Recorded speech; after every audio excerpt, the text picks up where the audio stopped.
Mirë se vini në episodin e ri të The Gjë Talks. Javët e fundit besoj gjithë e keni parë një deklaratë e ministrës serbe për administratën publike, Snežana Paunović, e cila ka shkaktuar reagime të forta deri në zyrat e Bashkimit Evropian. Në një deklaratë të saj, ajo tha kështu, po e citoj saktësisht, po të kisha qenë në vend të Slobodan Miloševićit në vitin 1998, do të kisha kryer pastrim etnik të shqiptarëve nga Kosova. Kjo deklaratë, siç e thash, u dënua nga Bashkimi Evropian si retorike papranueshme, e cila justifikon pastrimin etnik dhe natyrisht bie ndesh me të gjitha vlerat e asaj çfarë përfaqëson vetë Bashkimi Evropian. Por kjo, përtej këtyre reagimeve të forta dhe deklaratave që nxiti, ngre pyetje shumë të rëndësishme dhe të thella, sidomos për neve që jetojmë në Kosovë. A kemi të bëjmë thjesht me një deklaratë individuale, a është një vazhdimsi e politikave serbe që përcillet, mbase mund të them edhe me shekuj, nëse kujtojmë që kjo deklaratë ose e ngjashme ishte thënë edhe në vitet 1930, si mund të ndikojë në sigurinë e përgjithshme kombëtare, a mund të nxjisë konflikte të brendshme dhe të brendshme të jashtme në kuptimin me Serbinë. Të gjitha këto do t'i analizojmë dhe diskutojmë me drejtorin ekzekutiv të Qendrës Kosovare për Siguri, Mentor Vrajolli. Mentor, faleminderit shumë për kohën tënde. E bona një hyrje të gjatë, goxha, po e kisha shumë e rëndësishme me e kontekstualizu këtë deklaratë, e cila mbase për dika mund të ketë qenë bombë kushtimisht, por s'është e panjoftun për diskursin që Serbia e përdor. Por realisht nëse shikojmë në përgjithësi diskursin serb, edhe atë zyrtar në raport me Kosovën, duket se është një diskurs i cili në tërësia e mohon realitetin ekzistues në Kosovë, përfshirë edhe vullnetin e qytetarëve të Kosovës, apo edhe vetë strukturën etnike të Kosovës, se që realisht shkon në linjë me këtë deklaratë. Kjo deklaratë mbase kohët fundit është rallu ashtu si e ndëgjuam, por jo domosdoshmë kjo deklaratë është e panjohur për neve dhe jo domosdoshmë kjo deklaratë duket e çuditshme në këtë elitë politike në Serbi, mbase edhe nëse shikojmë këto protestat që janë duke ndodhur, dhe gjua nacionaliste që është duke përdorur në to, edhe në çarqet e opozitës në Serbi, kjo deklaratë është edhe potencialisht prezente, mirë po ajo çka është për të çuditur është se kem pas një tendencë mjaft të gjatë shoh nga faktorët e kombëtar, po mbase edhe doher edhe nga faktorë vendor, që në një formë të besojmë verbalisht se gjërat janë duke ndryshuar. Mendoj që ne megjithatë duhet të kemi një strategji të komunikimit ku duhet të vëmë në pa këto tendenca, për shkak se pa pas ndryshime konkrete, nuk duhet të bindemi se ka ndryshime në qëndrimet e retorikës serbe. Po pasaj edhe që ministri janë në fjalë nuk u ndëshkua, mbase në disa deklarata edhe u mbështet apo mundua që të trajtohet se gjoja qëllimet e Sonja kanë qenë tjera, që tregon që ajo domosdoshmë partnerët e saj në qeverisje e shohin këto si deklarat skandaloze, kështu që kjo është tregues i qartë që Serbia është partner, është fëqin i vështirë, edhe që ne duhet ta trajtojmë si të tillë. A i kanë strategjitë e komunikimit që i përmendëm, mentor, kaq të le të themi zhvilluara, a e kanë kaq të rëndësishme që ta mbajnë një narrativ për kaq kohë të gjatë? Si funksionon? Ju bëni edhe raporte dhe monitoroni çështjen e deklaratave, narrativave, çështjen e sigurisë në raport me Kosovën? Këto deklarata janë pjesë e gjuhës nacionaliste dhe bindjeve nacionaliste që ekzistojnë në Serbi, e që janë të bazuara në mohimin e realitetit ekzistues dhe në idenë që ekziston brenda tyre, që është një farë mimike e idesë ruse për botën ruse, ku për ta ekziston bota serbe, e që për të trajtu këtë si ide të madhe, shpeshherë botën serbe trajtojnë si zgjatje e botës ruse apo botën panslavike, që tregon dhe arsyeëm se Rusia është e interesuar që të përdor këtë botën serbe si gjoja shtrirje të interesave apo dhe ndikimit rus edhe në pjesë tjera të Evropës, përfshirë edhe në Ballkanin Perëndimor. Pse i konvenon Rusisë me mbajt këtë ndikim të Serbisë në Kosovë ose në Ballkan më saktë? Mendoj që Rusia është rritur edhe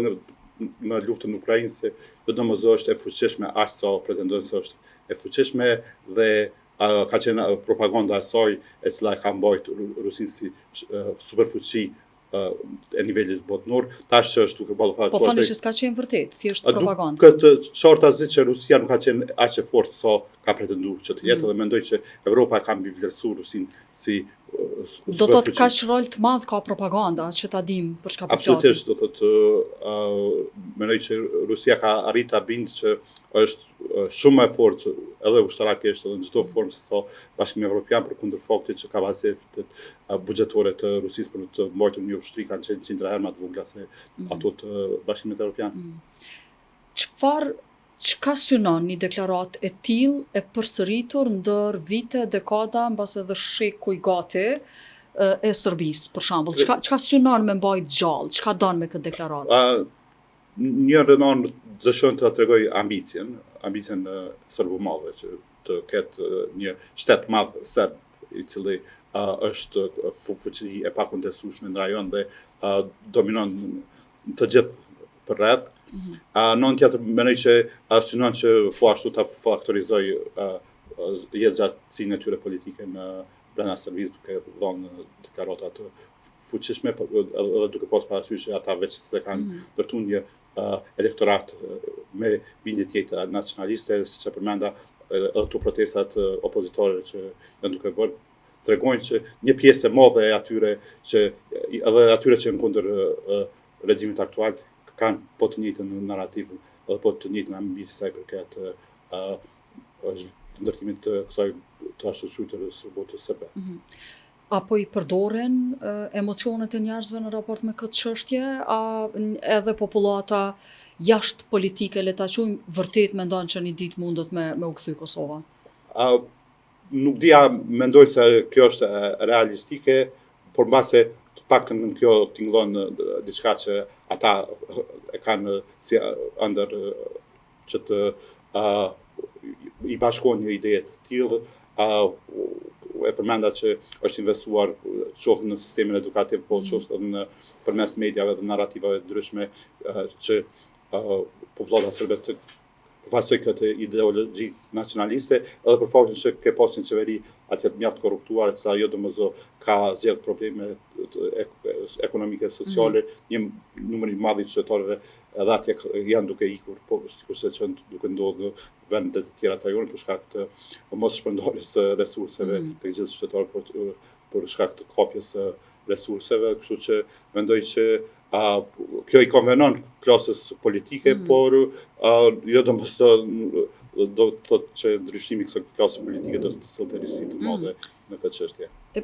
Pse i konvenon klasës politike? Don me zhvendos vëmendjen për këtyre problemeve reale, korrupsioni, ikja e njerëzve? Mendoj që kjo është e para, e dyta është që përmes mbajtjes së narrativave nacionaliste gjallë, klasa politike në Serbi edhe fuqizon veten tek faktori ndërkombëtar për faktin që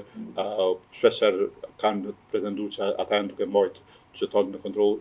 kontroll apo grupet nacionaliste serbe në kontroll për shkak se po të mos ishin ata atëherë këto grupe do dalin jashtë kontrollit dhe në një formë duke prezantuar veten si faktor stabiliteti truajtjes shqetësisë brendshme. Edhe në raport me Bashkimin Evropian shpeshherë kanë arritur që të jenë përfitues më të mëdhenj të asistencës së Bashkimit Evropian. Momentalisht për shembull Serbia është përfituesi më i madh i Bashkimit Evropian, më i madh se gjitha shtetet e tjera të Ballkanit Perëndimor bashkërisht. Ndërsa nëse flasim për rrezikun, le të themi kushtimisht në raport me Kosovën ndaj këtyre deklaratave,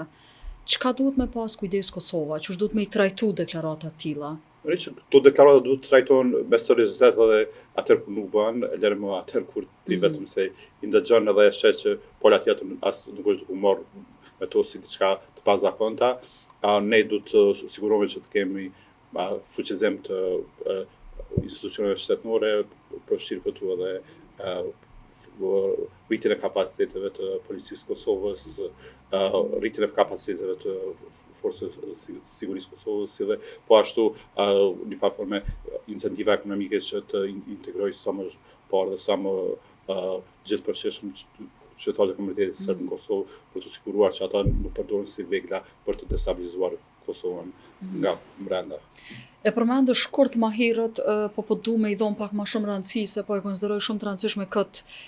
çështjen e strategjisë së komunikimit në raport me situata tilla.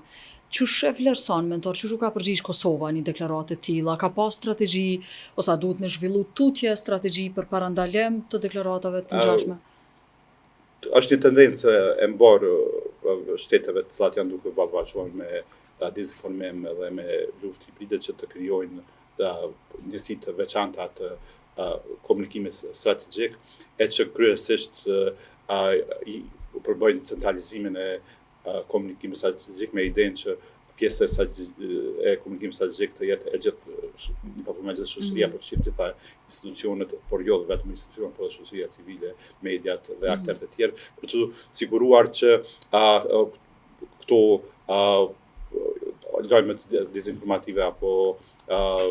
këto tendencat e jashtme që të manipulojnë opinion, të mos krijojnë ndonjë problem substancial në shoqërinë e caktuar. Çka i bën kjo problem substancial? Çka mundet me kriju? Po, për shembull, në shumë vende ki edhe një farë forme disa veprime konkrete të cilat janë duke ballafaqur që të cilat nxitin frikë, për shembull në vendet të fshinin me Rusinë janë parë dronë, është raportuar në Kosovë që ka pas dronë dhe shpesh këto veprime mund të paraqesin edhe një frikë tek qytetarët, po edhe veprime tjera të cilat mund të ndalin. Kosova ka shumë arsye për me pas një fuqizim më të madh të komunikimit strategjik, edhe për faktin që Kosova ballafaqohet me një propagandë të fuqishme, qoftë nga Serbia, po edhe nga Rusia dhe vendet e tjera të cilat janë pjesë e kësaj aleancës lindore, edhe në raport me pengimin e avancimit të shtetësisë Kosovës apo njërave të reja në trasimit në për mekanizma ndërkombëtar, e që realisht Kosova do duhet të investon të jashtëzakonisht fuqishëm që t'i kundërvijë këtyre narrativave, këtyre tendencave, duke qartë që Kosova nuk e ka bërë këtë punë si duhet për shkak se në të kaluarën kemi pas një numër të konsiderueshëm të shteteve të cilat kanë deklaruar se e njohin Kosovën, e kjo tregon që pola tjetër ka qenë jashtëzakonisht e suksesshme në raport me dëmtimin e interesave tonë politikës jashtme. Përveç kësaj, duke pas parasysh që kemi një veri që vazhdon me qenë një farë bombe kurdisun, le ta quajmë në kuptimin e inicimit të ndonjë incidenti sa herë që dikujt, kur them dikujt e kam fjalën për palën serbe, i duhet ndonjë çështje e mjegull, le ta themi kushtimisht. A ka mentor rrezik, po më intereson me ditë çush duhet me u sjell njerëzit përtej politikanëve, përtej zyrtarëve, punonjësve medial që i përmende, popullata e thjeshtë, sepse siç duket prej shumë praktikave të mëparshme, njerëzit që nuk bojnë politika, nuk bojnë media, kryesisht janë viktimë, kushtimisht po them, propagandave ose të aktiviteteve të tilla të ngjashme, duke u përfshi në konflikt ose duke qenë iniciator të ndonjë konflikti të mundshëm. Në këtë kuptim, a duhet me pas kujdes? A mundet me u nxit ndonjë incident? Kjo në fakt që përmend atje e shfaq edhe më tutje nevojën që ne të kemi një fuqizim më të madh të komunikimit strategjik, të një koordinimi më të mirë të komunikimit strategjik. Është vërejt për shembull tek incidenti i Banskës që ka pas tendenca për me shfaq lajme dezinformative të ndryshme, e që realisht një farë forme mendoj që institucionet tona kanë arritur të menaxhojnë mjaft mirë këtë incident për shkak se kanë arritur që ta parandalojnë përshkallëzimin e tij, por që në raste të caktuara kjo mund të mos ndodhë, po që se nuk kemi një bashkëvenditje të duhur edhe të aktorëve të tjerë, jo domosdoshmë vetëm të institucioneve të sigurisë, kështu që mendoj që kjo duhet të zgjerohet tutje si forme e komunikimit. Në anë tjetër mendoj që problemet duhet të shohim edhe si probleme që evoluojnë. Për shembull, se flasim për verin, mendoj që veri ka qenë zakonisht problematik deri në vitin 2022 apo 2023. Nuk është më? Tash më pak problematik se sa që ka qenë, nëse e shohim nga perspektiva e sigurisë, për faktin që në numër i madh të strukturave paralele të cilat kanë pas fuqi për të destabilizuar pjesën veriore, e që aktivisht e kanë destabilizuar përmes mosa ndryshme represive duke përfshirë vendosjen e kamerave monitoruese, shpeshherë hudhjen e bombave nëpër shtëpia apo djegjen e veturave të çdo qytetar serb, i cili ka pasur ndonjë tendencë që të parafrohet qoftë me qytetar të Kombësisë Shqiptare në Kosovë apo edhe me institucionet të Kosovës, këto grupe nuk janë të fuqishme, një pjesë e konsiderueshme e pjesëtarëve të këtyre grupeve tashmë janë të ndjekur penalisht dhe nuk guxojnë të kthehen në Kosovë. Mbase pjesa veriore është parafruar nga gjendja me gjendjen e komunave tjera të serbëve në Kosovë, e që mendoj që kjo është një zhvillim jashtëzakonisht pozitiv për shkak se hap mundësinë që katër komunat veriore të kenë mundësi që të shohin në perspektivë sa i përket integrimin të institucioneve të Kosovës. Megjithatë, këtë rast mendoj që institucionet e tona duhet të kenë një strategji për t'u parafruar qytetarëve të këtyre komunave, për shkak se edhe më tutje kanë mekanizma në dorë Serbia përmes listës serbska dhe strukturave të saj që ta parandalojë integrimin e komunitetit serb në Kosovë, për shkak se ata kontrollojnë edhe më tutje të hyrat e qytetarëve serb në këto komuna, duke përfshirë punësimin në institucione komunale të sa paguajnë me buxhet të Kosovës, por edhe duke përfshirë pensionet edhe të hyra tjera që marrin drejt nga shteti serb. Në këtë rast mendoj që Kosova duhet t'i ofrojë një alternativë, një arsye që këta qytetarë të rrezikojnë gjitha ato tjerat për të u parafruar me institucionet e Kosovës, që kjo mendoj që është sfidë e madhe, por megjithatë duhet të gjendet një model i cili mund ta tejkalojë këtë barrierë. Po, pikë tepër e rëndësishme, përndryshe për fond, se kemi mbri shumë shpejt në fond mentor, që thonë studimet, a jemi të sigurt në gjitha kuptimet, edhe siguri fizike, edhe siguri elektronike, le ta quajmë, edhe siguri të kësaj luftës të narrativave, propagandave ngjashëm. Po,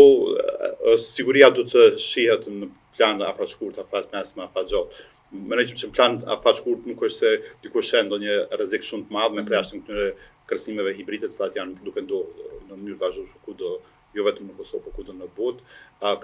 Kërcënimet të drejtpërdrejta duken të jenë më të pa realizueshme, por në plan afaqmesëm, afaqgjatë këtu krejt varet nga zhvillimet gjeopolitike më gjerë se sa në Ballkan. Ne kemi një prani ushtarake në Kosovë. Kjo prani është jashtëzakonisht e rëndësishme për fuqizimin e paqes në Kosovë. Ajo që do ta fuqizonte tutje është që prania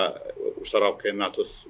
të zavancojë me një farë lloj bashkëpunimi drejtpërdrejt mes Kosovës dhe NATO-s, e sidomos antarësimi i Kosovës drejt NATO-s, mendoj që do të jepte një vulë të madhe paqes në Kosovë, për shkak se kjo do ta siguronte përgjithmonë që Kosova nuk do të ishte prej sulmit nga fshinjet, në këtë rast nga ana e Serbisë, që ky element është jashtëzakonisht i rëndësishëm edhe për vendimin, për shkak se vendimi në këtë rast do të arrinte qëllimin e vet që të ndërtojë paqe pa pas nevojë që në të ardhmen të jetë drejtpërdrejt i përfshirë në ndonjë konflikt potencial. Duke uru që kjo të ndodh shpejt, e kam fjalën për bashkëpunimin, jo për të fundit që kjo si ideja është e mirë dhe si nevoja është e madhe, por është do ta përmendim po ashtu që është jashtëzakonisht vështirë e realizueshme, për shkak se brenda NATO-s kemi 4 shtete të cilat nuk na njohin, disa prej tyre janë jashtëzakonisht të rigjid sa i përket hapjes të tyre që Kosova të jetë pjesë e NATO-s, NATO ka më pak raporte formale me Kosovën se sa që ka Bashkimi Evropian, kështu që mendoj që kjo është sfidë jashtëzakonisht e madhe, por politikisht mendoj që ne duhet të kërkojmë që një gjë të ndodhë sa më parë, për shkak se është në interesat e shteteve të NATO-s që kjo të ndodhë. Politikisht po duhet me pas politika aktive dhe politikan aktiv. Jemi që 2 vjet në zgjedhje dhe me ushtrues detyre, goxha sfiduese kjo pjesë. Ky është problemi i madh, mendoj që kjo duhet politikanët tonë duhet ta shohin që krijimi i institucioneve është interes shtetënor, dhe mendoj që arsyeja pse parti politike në Kosovë ekzistojnë është për të fuqizuar interesin shtetëror, jo për të dëmtuar atë. Faleminderit shumë mentor për kohën edhe gatishmërinë për të ndarë kanë vështrimet edhe gjitha ato informata të rëndësishme që i keni si qendër. Faleminderit gjithashtu për ftesën. Faleminderit edhe juve, mirupafshim në episodin e radhës të The Gjatë Talks.